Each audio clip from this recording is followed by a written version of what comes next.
Hi, I'm Jim Juback, and welcome to my newest quick pick video on YouTube. Today's quick pick is Intel. Now, we all know that Intel's earnings and revenue report last week was terrible. It was a classic kitchen sink debacle. Kitchen sink quarters are where you throw everything out there, all the bad news. You try to get it all on the table, and then investors have nothing but good news to look forward to. It was really bad. I mean, what Intel was basically saying is not only is it bad now, but it's going to be bad really for the next few quarters.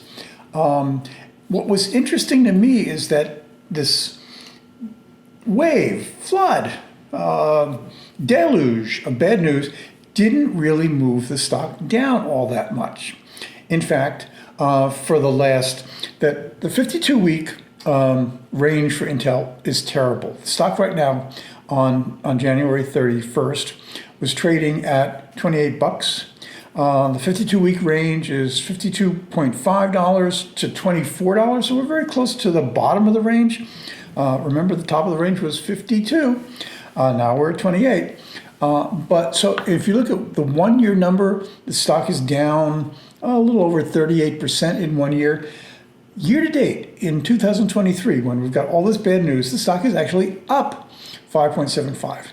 Now, if you have a slightly long enough and time range and a little iron constitution, I think this is the time to buy Intel. Basically, what you're doing is you're buying 2024.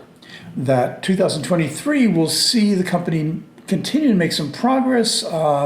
You'll have a new server chip. Let's just look at the server business. You have a new server chip, which is Sapphire Rapids, coming out, and that'll be succeeded by a new server chip, Emerald Rapids. It's still going to be the old 7-node technology, so it's not going to be a big improvement. Intel really blew it on technology. It blew it on manufacturing. That's why it's in this hole. So we're not going to see a big improvement, but it's probably going to be enough to start to slow the erosion of market share. It's been losing market share to AMD, among others. So gradual improvement in how bad things are getting.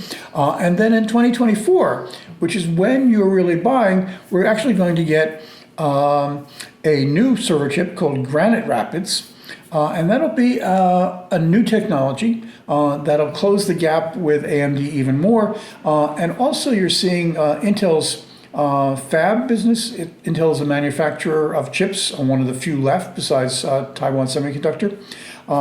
They did about their revenue from their chip fabs went up about 30%. In the last quarter, year over year. They manufacture for a lot of other people. So they manufacture for about 7 out of the 10 biggest chip makers who don't actually make anything, and they design them and then farm out the manufacturing. So that was up 30% year over year to about $4 billion. Still not a huge part of the business, but it's growing very fast. And Intel, as it improves its own manufacturing, will also make its own fab business for customers more and more attractive. So I'd be looking at this for a stock that's really probably close to a bottom. And as long as it can manage to hit these milestones along the way to 2024, I think it's a good stock to own for 2024. I've recently started a project in my special report called You Can Save Your Retirement. And one of the things I'm looking for is stocks which are relatively cheap now, but over a not too long a period. We're not talking about 20 years, but we're talking about a few years, where you can get a good bargain on a stock that looks like it's got a good trajectory for making gains because of the fundamental changes. And it's my second stock that I'm recommending as a way to implement the strategy. First one is Microsoft.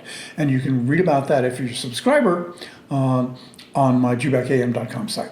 Okay, so if you like this video, please give it a thumbs up. If you would like to get notification when we do the next